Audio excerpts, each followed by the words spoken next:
sejam todos muito bem-vindos novamente ao programa Saúde e Bem-Estar aqui pela TV Grandourados. O nosso programa hoje vai falar sobre ansiedade social ou fobia social. Você sabe o que é isso? Quem vai explicar para a gente é a doutora Elizabeth Castelon, ela que é graduada pela Unifesp, que é a Universidade Federal de São Paulo, com doutorado em neurologia na Alemanha. A doutora Elizabeth, vocês já conhecem porque faz algum tempo que ela já vem participando conosco nos programas e também escrevendo artigos para a nossa revista do Farol. Então, se você gosta dos temas que abordamos aqui no programa, é só você procurar uma das nossas edições, que nós temos alguns pontos de distribuição da revista aqui na cidade, ou então através do Facebook, Revista do Farol. E aí você vai poder acompanhar todos os artigos que ela escreve. Neste mês de maio, ela escreveu sobre suicídio. Temos outros artigos aqui interessantes, como Pânico, que ela também escreveu. E você pode acompanhar todo esse material no YouTube ou então através do Facebook da Revista do Farol e TV Grandourados. Então acompanhe conosco esse programa e tire todas as suas dúvidas sobre fobia social.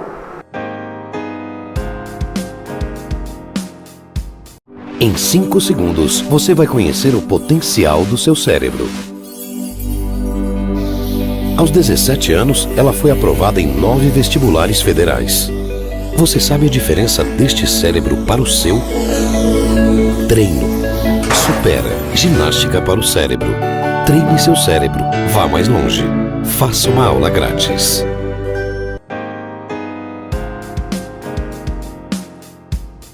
E o programa Saúde e Bem-Estar, sempre aqui na clínica da doutora Elizabeth Castelon, que abre um espaço para a gente levar até você informações tão importantes.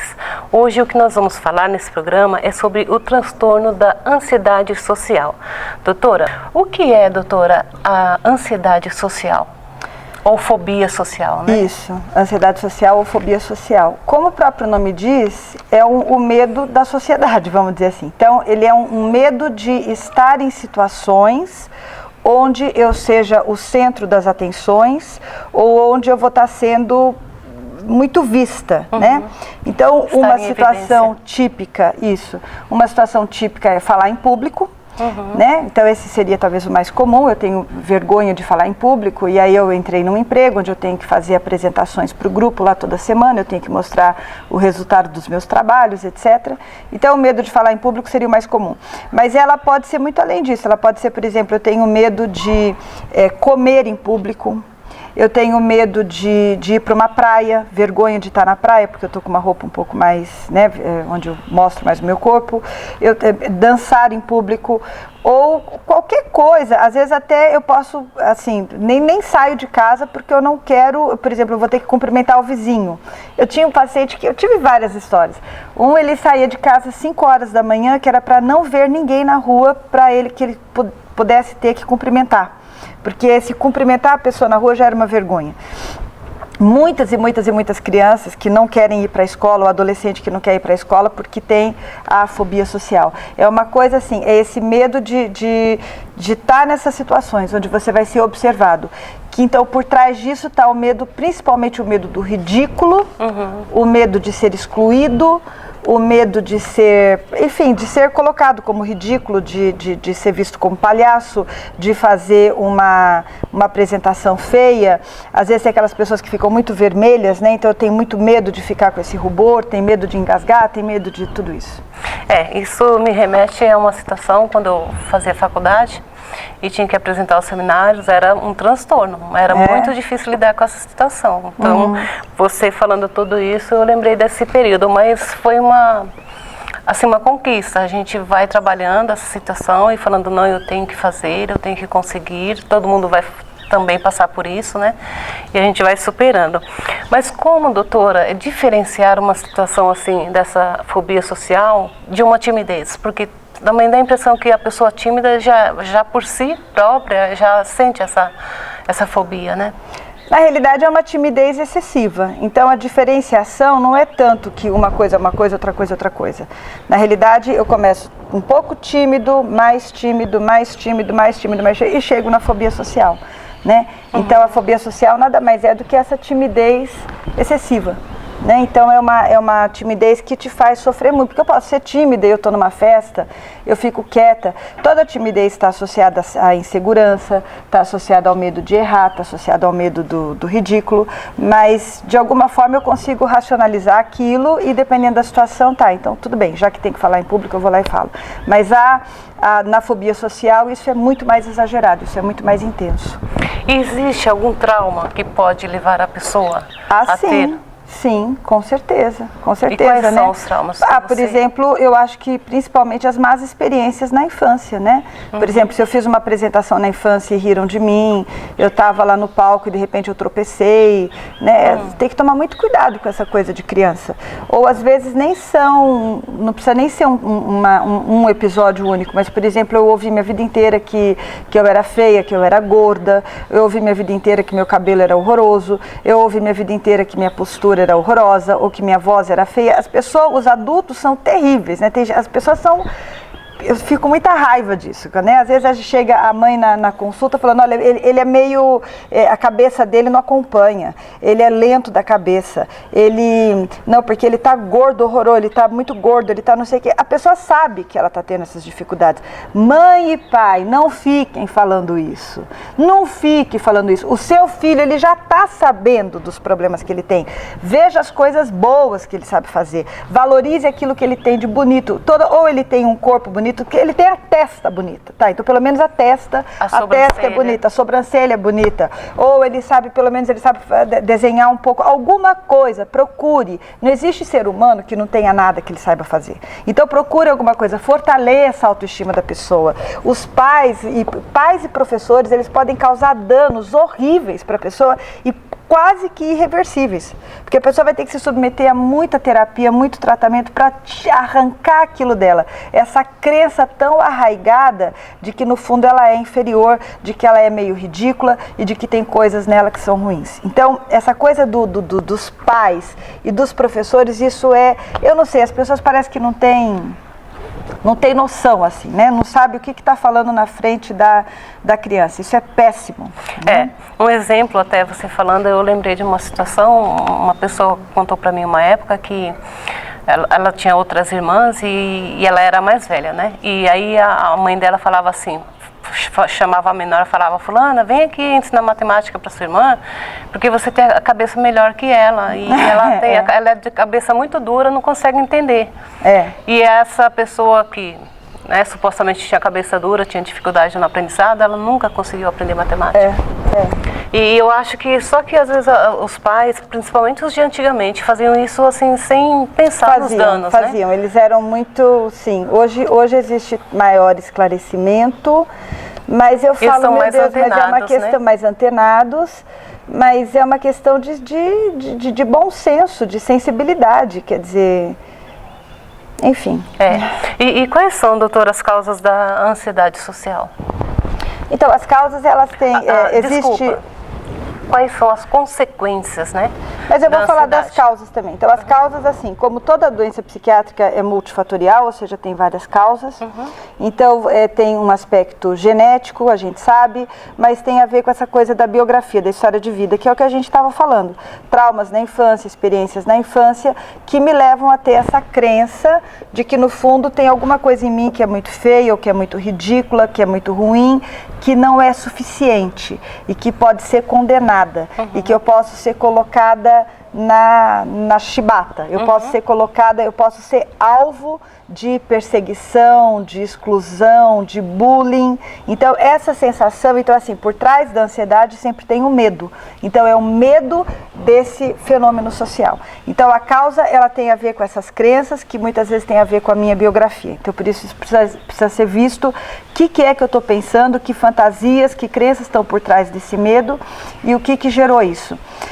Aí você falou das consequências. Então as consequências são principalmente o isolamento. Então eu vou ficando cada vez mais isolada, eu sofro muito, sofrimento, abuso de substâncias, porque pode ser que para enfrentar situações, então eu comece a beber, fumar maconha, usar algum tipo de remédio ali que eu mesma me prescrevo, ou que eu consigo por alguma via.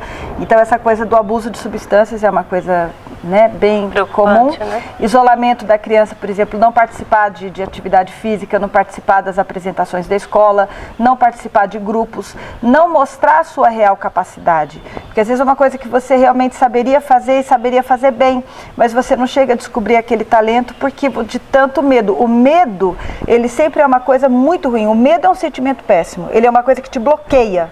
Ele é uma coisa que te segura, ele te retém mesmo, né? Se eu tenho medo, eu fico congelada, paralisada e ele realmente me impede. Ele me impede de tomar aquela decisão, ele me impede de fazer aquilo que eu poderia fazer.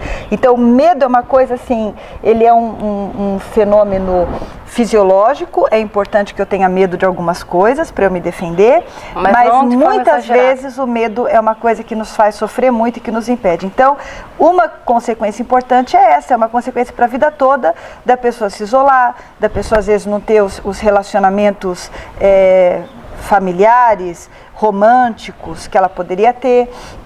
E o desenvolvimento profissional, desenvolvimento escolar e profissional, a pessoa ser subestimada. Porque ela é totalmente ansiosa, ela não mostra. Às vezes uma pessoa menos capaz, mas que tem mais segurança, acaba tendo um desempenho melhor. Se sobressaindo, né? Isso me fez pensar também de uma amiga que ela dava aula de inglês e o filho dela tinha essa fobia social, né?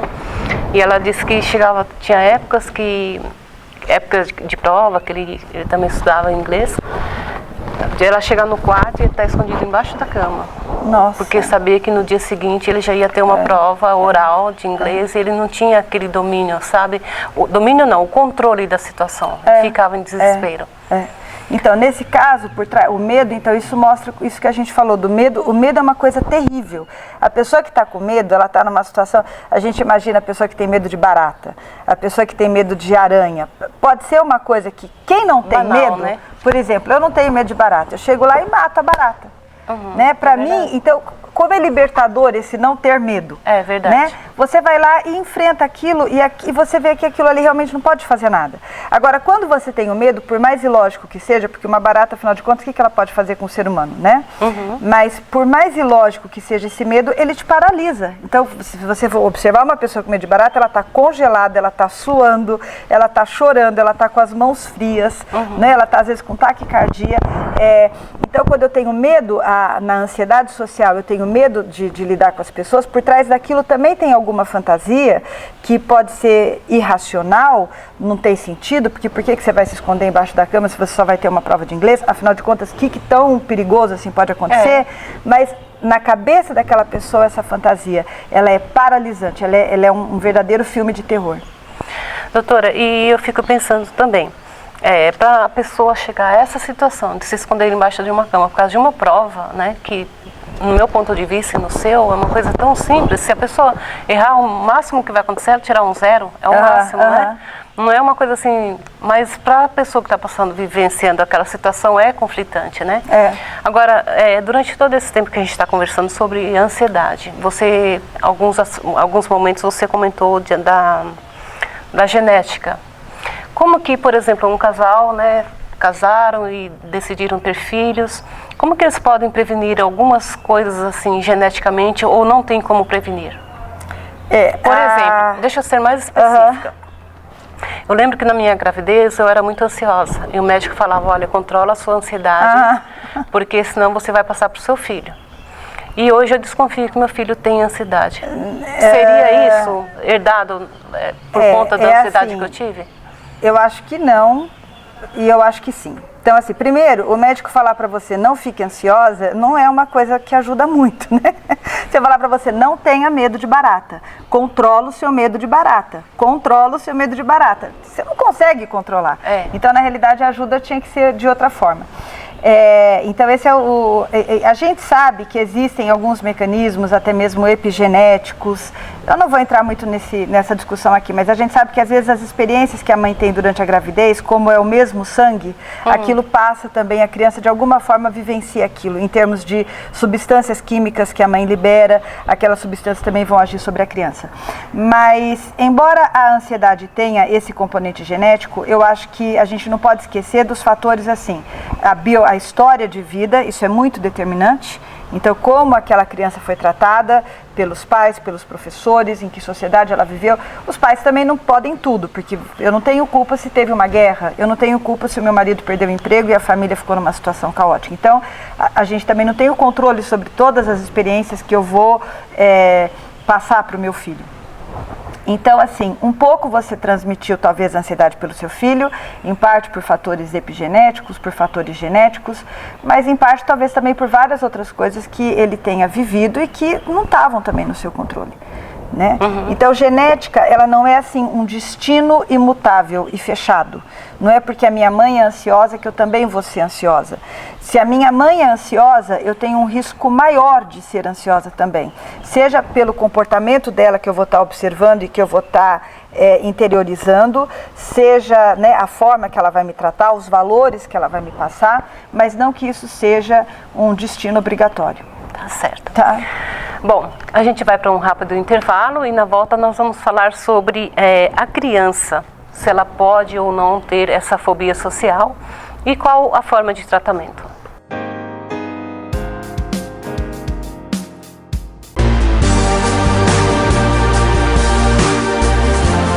Para você que procura elegância, conforto e qualidade em óculos de grau ou solares, Ótica Isis, onde você encontra todas as novidades do mercado em armações e óculos de sol com os melhores preços e garantia das melhores marcas. Você encontra também lentes de contato para correção visual e lentes coloridas. A Ótica Isis faz também o agendamento de consultas com os melhores oftalmologistas. E para melhor atender os seus clientes, a Ótica Isis tem 3 endereços: em Dourados, na Rua João Rosa Góes, número 870, e também na Avenida Presidente Vargas, 875. Em Carapó, na Avenida Duque de Caxias, número 421, na Galeria Moriá. Mais informações, 3427-0979. Agora você já sabe, quer ver a vida com outros olhos? Então passe na Ótica Isis, você vai adorar.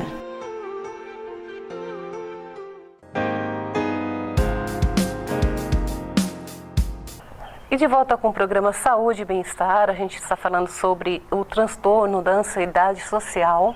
E a doutora vai explicar para a gente agora sobre as crianças. Doutora, elas também são acometidas desse transtorno? Porque a criança, por si só, já é uma criança alegre, feliz, extrovertida, né? E eu fico pensando, existe a possibilidade de uma criança ter um transtorno desse? Ah, bastante, né? A gente lembra, se a gente for lembrar do primeiro dia de aula, né? O primeiro dia de aula que você vai meio... Insegura, né? Você não quer, a criança não gosta de chamar atenção, ela quer ser o mais normalzinho possível, né? É muito engraçado. Eu lembro do meu filho quando teve uma apresentação, ele tinha que ir de Cebolinha.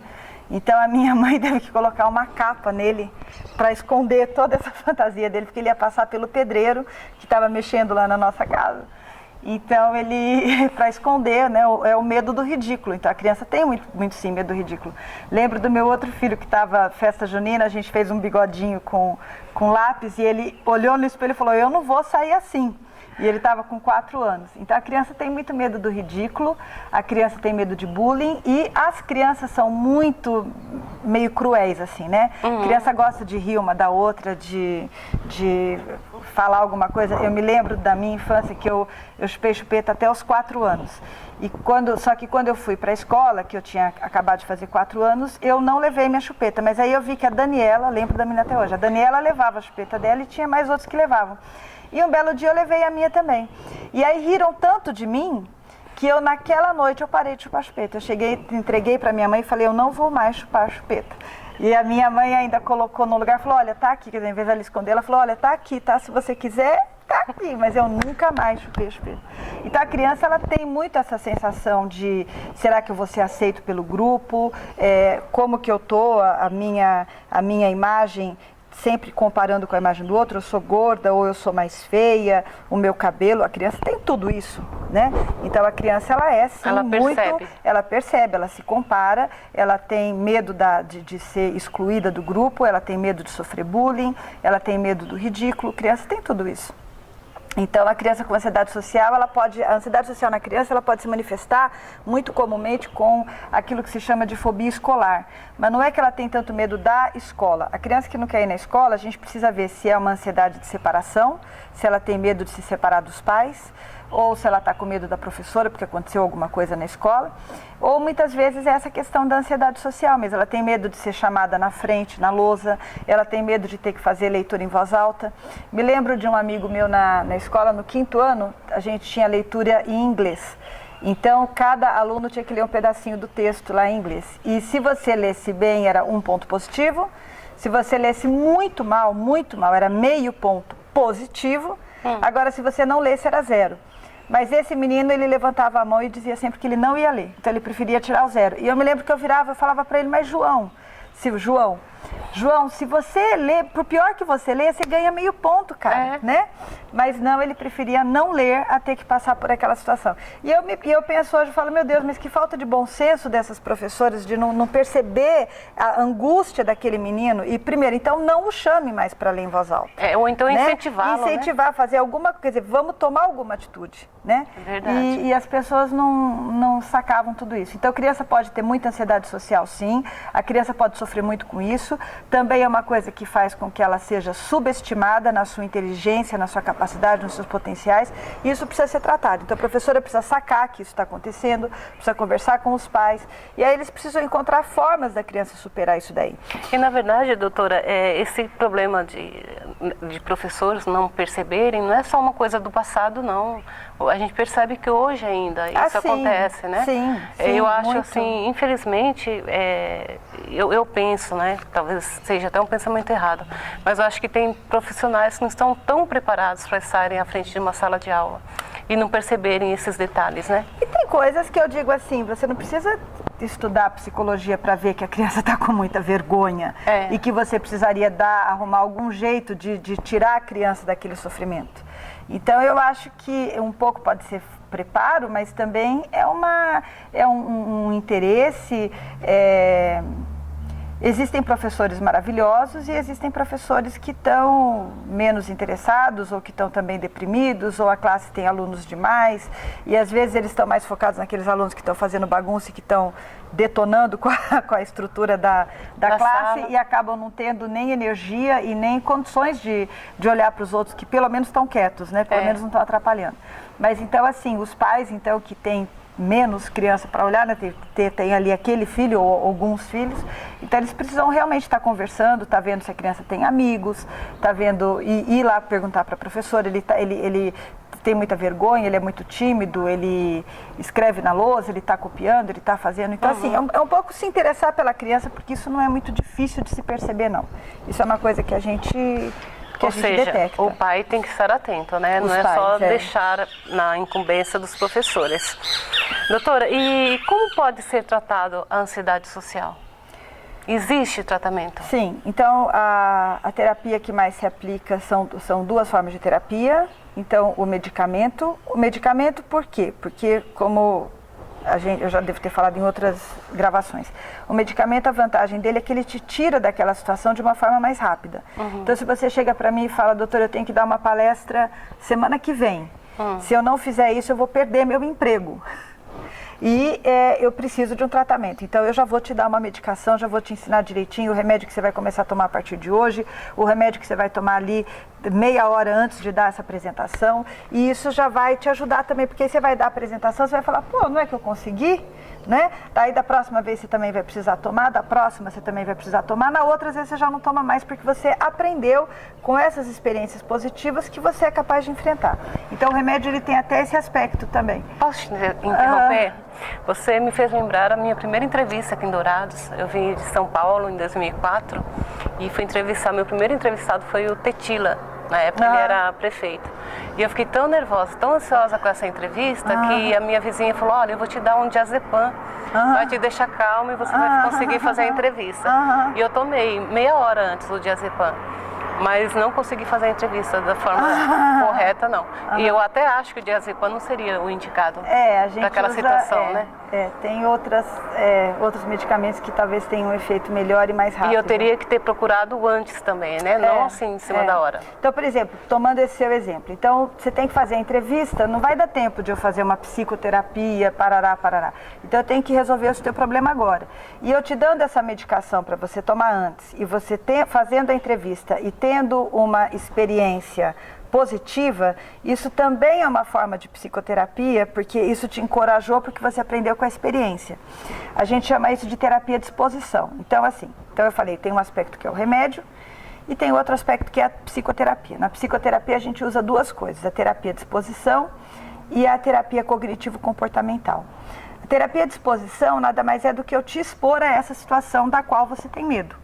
Então, se o teu medo é falar em público, existem terapias até em grupo, onde, por exemplo, na primeira vez você só vai ler para mim um pouco em público por 1 minuto, na segunda vez você vai preparar alguma coisinha para falar durante 1 minuto também, mas aí já não é leitura, você vai falar livremente, na outra vez você vai, e aí eu vou te expondo gradualmente aquela situação, partindo do princípio de que aos poucos você vai perdendo o medo daquilo. Ao mesmo tempo, na terapia, no aspecto cognitivo, significa que eu vou começando a trabalhar com os seus medos, né? Então, por exemplo, se o seu medo é falar em público, mas qual seria o problema se alguém te fizer uma pergunta que você não saiba responder? Como que você pode se sair dessa situação? Que resposta que você pode dar nesse caso? Será que você realmente precisa saber tudo sobre um tema para poder dar uma palestra? Será que hoje, nessa época de internet, de tanta mudança de conhecimento, a gente não pode dizer, olha, até o que eu sei foi isso, até onde eu estou informada é isso, né? Ou isso eu não sei. Né? Será que isso não é uma coisa aceitável nos dias de hoje, tranquilamente aceitável? E eu vou trabalhando com os seus medos, aí eu vou até descobrindo que na realidade o seu medo não é bem esse, na realidade é uma coisa muito mais profunda, na realidade você tem um complexo muito grande, esse complexo já remonta à sua infância. Então, aí a gente vai conversando e vai descobrindo. Esse é o aspecto da psicoterapia, que é feito então por um profissional que é o psicólogo, né? Certo. Então, o psicólogo vai fazer esse trabalho que pode demorar apenas, pode ser uma coisa simples, 2, 3 meses, como mais provavelmente vai ser uma coisa demorada de 1 ano e pouco, né? Certo. Então, esse seria o tratamento da ansiedade social. Na criança, a gente usa mais ou menos o mesmo princípio. Então, eu vou expondo a criança aos poucos àquela situação e eu vou procurando criar situações onde a criança recupere a sua autoestima.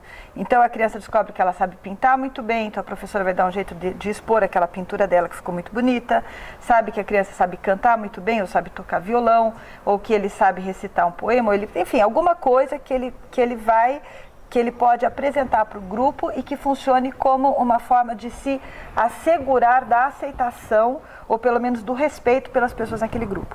Ao mesmo tempo em que eu vou trabalhando também na psicoterapia com esses aspectos da insegurança da criança. De onde vem essa insegurança?